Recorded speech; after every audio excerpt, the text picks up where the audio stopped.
Coach, let's start with this. What's the last 24 hours been like for you?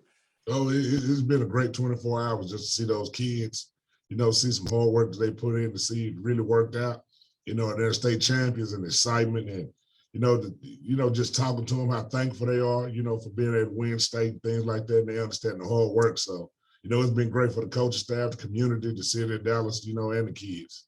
Let's take it back to earlier in this season, let's say, and when did you really get the feel that this team would be able to make the journey all the way to the end and lift that trophy on Saturday? At what point did you get the feeling that, okay, this bunch right here, I think this bunch is going to be able to do this? We had some thoughts of it in the spring, but the real first time that we really felt that way was after the Duncanville game. We lost that game, but we thought we showed the signs that we needed to do to be a very great team in 5A Division II. And we felt like we could play with anybody after competing with those guys and coming up short. But we thought long-term it would help us out a lot. And what do you think was the key to realizing what became the team's slogan, "It is written," to realizing that goal at the end of the season? What was the key to it? The key was just doing what we kept the same routine. Nothing changed for us throughout this whole run. Our practice schedule stayed the same. Only thing we started doing, we started tapering down more toward the end of the year because it became repetitive for the kids, want to keep their legs fresh, the amount of injuries that we had throughout the year. But, it was like I told the kids and the coaches, what's going to happen is already going to happen. All we have to do is prepare ourselves the same we do every week. And, hey, we'll all find out in 48 minutes. I heard you say it is written a lot. When did that start? I think it may have started after the Alito game. That was a game that we had marked on our calendars, long before the season started. First time you see real alignment, you start counting to see, okay, well, where will you match up with Alito? And we knew it was going to be a third round game. So, us as a staff, we knew we had to be prepared to play a state championship caliber game in the third round because, beating a team like that, it takes a little luck and it takes a lot of hard work, and you got to capitalize when you have a chance. So, from that point on, it was kind of a slogan that, it's already written. We just have to keep continuing doing what we've been doing. What is it that makes this team special? Like this team, first of all, it's a very young team. 90% of this team is the starters are coming back next year. So, it's not like it was a real veteran group, but this team is a very loose group of kids. They don't get caught up in the moment. You got your serious kids on the team, and you got your playful kids. So it's a good mixture of both worlds. And, they just have a lot of chemistry, and they coexist very well together. Let us know your history with the school and just what it means to you personally to win that first football state championship for South Oak Cliff. Okay, well, first of all, my mother graduated from South Oak Cliff. My uncle graduated from South Oak Cliff. My grandfather was the principal here for about 14 years in the 70s, working up to, I think, 89. So I've always known about South Oak Cliff from a long time ago when, being a little kid tagging along with my grandfather, going to watch Coach Gales, coach basketball, Christy Gaines, Marlon Cannon, all the greats, that came through, hearing about Harvey Martin, Hodges Mitchell, people like that. So I'm a real historian of the city of Dallas when it comes to athletics and education. So, and I'm a product of Lincoln High School. I actually played for Coach Samples, and, he's a SOC graduate. So, he also hired me for my first job at Lincoln. So I was with him for about 15 years. So, when it comes to Dallas, I pretty much have researched and know every aspect of it. It's funny. I was talking with Everson Walls, the former Cowboy, who's a product of Berkner High School. Yes. And we were reminiscing, and I went to MacArthur in Irving, and we were reminiscing about that first SOC basketball state championship team back in 1977. Everson said he went to the state tournament that year. Even though he went to Berkner, yes, he got behind SOC, and he watching Cullen Mayfield and David Burns and those guys win the state championship in 1977. Of course, the SOC girls also won state that year in 1977.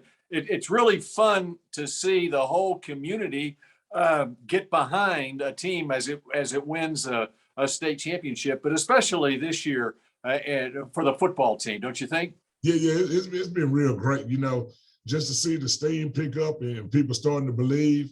and the kids starting to see more people believe. And, when they walked at that stadium, for coming out for the start of the game, when they looked up in that crowd and they saw those people there, they knew what I've been telling them about had finally arrived and the moment was here. And, we called on the city of Dallas and all DISD alum from all schools, Oak Cliff community, all the way across Dallas to come out and support these kids. And I'll say one thing, 45,000 people were in attendance yesterday. And that's a great start, for a game when those kids saw that.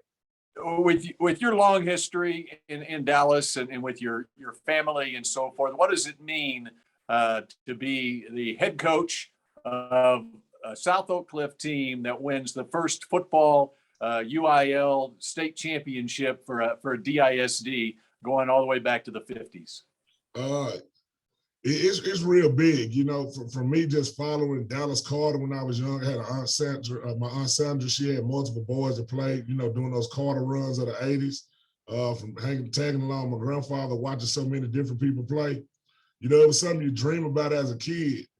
And you really don't understand it. And then to be in this moment today is really bigger than a movie script could ever be written about my life. I'm glad I'm the one sitting in this chair, because it means a lot to me. And it goes back a long time. I was a little kid reading newspaper, reading all the scores and just knowing the different stats and things like that, dealing with Dallas sports. And to be here today, it's a blessing. And I really don't know, I've achieved my bucket list right now. So I maybe have to come up with another bucket list item try to get to accomplish.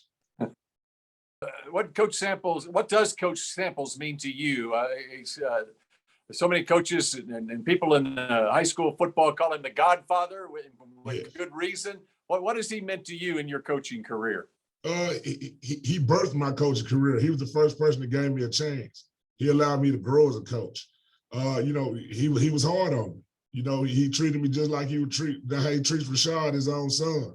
And those expectations and demand that he placed on me, it instilled a work habit in me, a work ethic in me that's unmatched. And he means everything to me. And I was really pulling for him yesterday, and for him not to be able to get it yesterday, I know he's gonna get back in that office and gonna get back at it again. But he's laid the foundation for other coaches like myself to come along to achieve a dream that he's still trying to achieve at this very moment. And also, he's very, he's happy for me, even though he hadn't achieved this yet, and that means a lot. For Dallas ISD schools, how far has it come here recently as far as facilities go to where you're able to get in a position to compete at the state championship level? And then give us some perspective on just how far it's come. It's come a long way. We were actually the first school in Dallas to actually get a turf field once they renovated the new South Oak Cliff with this new renovated building and added gymnasium and things like that. And I think it kind of evened up the playing field as far as preparation and things like that. We don't have to catch a bus to a stadium. We don't have to go in the parking lot because the field is too muddy when it rains. So we're able to do a lot of things. To have a state-of-the-art weight room now where we're able to really get in there and get to working out, and that's benefiting these kids. But like I tell everybody, all the resources in the world are great. But at the end of the day, you got to have some work ethic, and it comes down to some coaching, some discipline, some character in the kids and the whole program, and getting out there and executing on Friday night. Well, you say you got a young team, so could this really be the start of something special? Yeah. I think this is just a start. We have a young team that's coming back next year. We're replacing one lineman, but we had sophomores starting on the offensive line this year. We had multiple 3 juniors and 1 senior. So, we had about 8 offensive linemen that we felt we can go in any game with. And the other 7 will be coming back. On the defensive line, pretty much the same thing. Got the entire secondary coming back except for 1. The receiving corps is coming back. I think we graduated 2 seniors this year. So we're set up to make a run. Now it's going to be on us getting that next guy under the quarterback hump. And we got a young candidate right now that was a junior this year that showed a lot of promise in practice, and he'll have the first opportunity to claim the quarterback job, and we'll go from there. And as the success happened this season, those college recruiters were knocking on your door, and more, weren't they, as the season went along? Yeah. And that's one thing I tell the kids, because there's not a lot of teams practicing. So when those guys are coming around before the dead period starts, they're going to stop by South Oak Cliff and somebody's going to have the opportunity to lay eyes on you. And the kids kind of understand that. We had numerous scouts coming in every day, checking out kids, looking at the future kids of the future. So, it's been a great time around South Oak Cliff. It's been a long time since the city of Dallas had a parade to honor a football team. Yes. Yes, it has. You're going to have a parade on Tuesday. What's that going to be like? Hopefully I'm not walking. Hopefully I get to sit in the car, sit on something and just ride along. And, I'm just happy for the kids to be able to experience this. That's my biggest thing and our staff's biggest thing. It's all about the kids. We want the kids to understand how important it was what they did this past weekend, but also understand that's not the highest point of life. And that you still have to grow up, you still have to remain humble and remember the things that got you to that point. Anybody in particular that's contacted you? I'm sure the mayor has. I'm sure there's been a lot of dignitaries who've contacted you since you won the game. Yeah, it's been a lot, but one thing about me, I know how to put my phone down. So, I still have about 300 messages to go through. I got numerous social media messages. So I'm gonna try to get to those over these next 2 weeks while we're out of school, along with start preparing, to get ready for the off season, because we got to get ready to get back in that weight room and get back started again. We got 2 weeks to celebrate, and after that, it's over. It's back focused on the next season. Well, we'll give you the opportunity right here. What would you like to say to all those well-wishers who have contacted you haven't had a chance to get in touch with yet? Oh, first of all, I just want to say thank you for the support. Thank you for being there for the kids. It meant a lot. And understand that this is not a one-year thing. South Oak Cliff, we're here to stay, and we'll be back next year.